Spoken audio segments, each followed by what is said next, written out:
Minister of Education Adamu says Nigeria will need 1 trillion naira annually if the government must fulfill its campaign promises on education. Adamu was speaking at a special retreat of the Federal Executive Council on Education, where he called for a state of emergency in education. The Education Minister maintains that it is necessary for a radical change in the sector, adding that getting education right will have a direct impact on national life. Well, for more on this, we have with us in the studio Public Affairs Analyst Owolabi Falana. Many thanks for your time, Owolabi. Yes, the state of education in Nigeria, no doubt, calls for serious concern. And with this latest from the minister saying 1 trillion naira is what is needed annually, we are not even anywhere near it with the latest allocation to education in the 2018 budget. But the first question I would want you to answer is, he says what is needed is vastly improved funding accompanied by a strong political will. I've listened to many educators and they do not agree with this, that funding is even the problem. That because whenever there is an allocation to education, it does not get to the right quarters. What's your take? I think the problem in the educational sector in Nigeria is ubiquitous. So what I mean is that you find the problem across the board in Nigeria. So why are people saying it's not only funding? I also agree, because if you look at it, at some point you have the budgetary allocation for education will get to like 10%. At some point you go down to 7%. That is where the issue of political will comes in. Then additionally, what about the regulations we set ourselves? We have the National Assembly making laws. Are we following up with those laws? What about, do we even have a minimum Nigerian educational standard? No. No. We are losing a lot of money to places like Ghana, UK. In UK now, they have 18,000 Nigerian students there. Okay, with an average of £10,000 on a yearly basis, that is 180 million pounds we are losing to UK. In US, they have at least 10,000 Nigerian students with an average spending tuition per year of $10,000. We are talking about $100 million.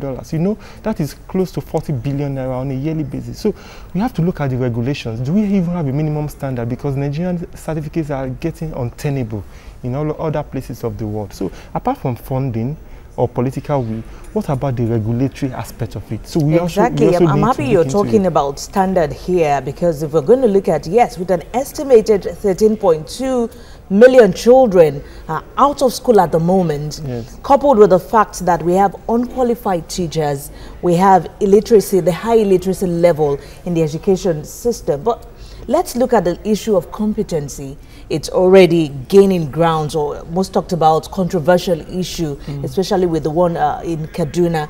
Aside, yes, funding is very critical for getting our teachers trained and all that. I know in the past we've had qualified teachers, but what is really the issue now is the issue of unqualified, competent teachers.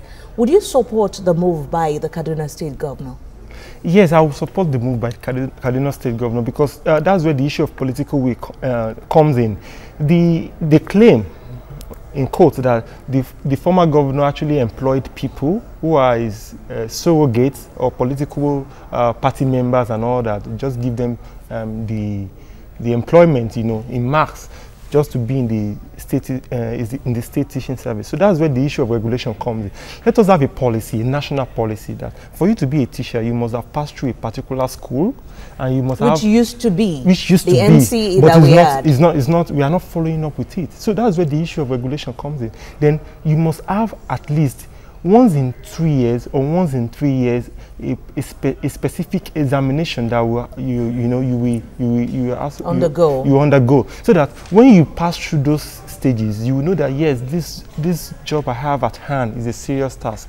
So because don't forget that when we miss the primary education, that's where a lot of Nigerians, they have to go through a kind of a remedial studies when they go to other places in the world to school, because the standard is not matching up with what is attainable in other exactly. places. If the funding, or if the funds, or if the budgetary allocations actually trickle down we would be able to train and retrain the teachers, and we'll have a better society for it. But let's look at what was allocated to education. 7.4%. That is a mega sum of the total allocation, 2018 appropriation. But and it's way below what the UN recommends, 26%. But it seems the president is just waking up to realities, saying the death in education is really of serious concern.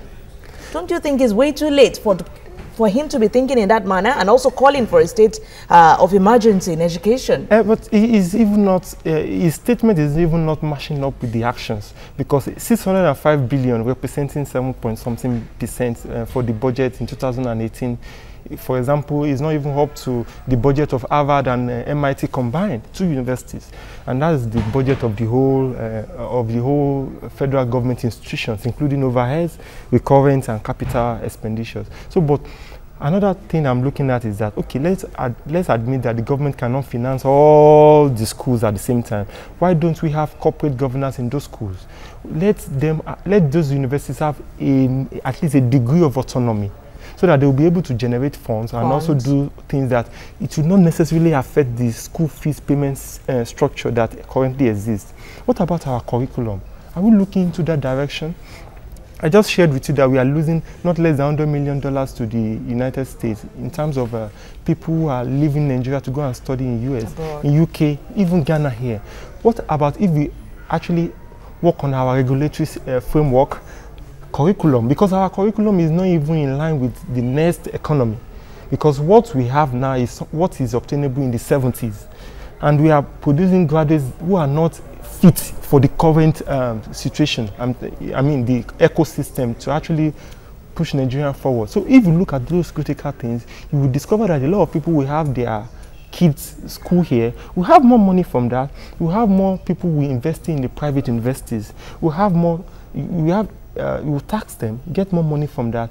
It's not necessarily about budgetary provision, but there are a lot of things that we can put in place. Yes, one would have thought that politics is actually was playing out or was affecting the education system. But back in those days, we had the public schools that were functioning, even before the private schools started springing up. Now, one question that I would want to ask you, do you think there is hope for the education sector in Nigeria? I'm seeing some flashes, here and there, because look at what Sokoto State Governor did yesterday, mobilizing 1.5 million young kids to go to school. But I think I'm seeing all those things coming, a kind of consciousness coming up in the northern Nigeria now. Look at what the Kaduna State Governor is doing. The largest chunk of the budgetary allocations actually goes to education in Katsina as well, because if you look at it, 80% of the over 13 million kids who are out of school in Nigeria are from the north.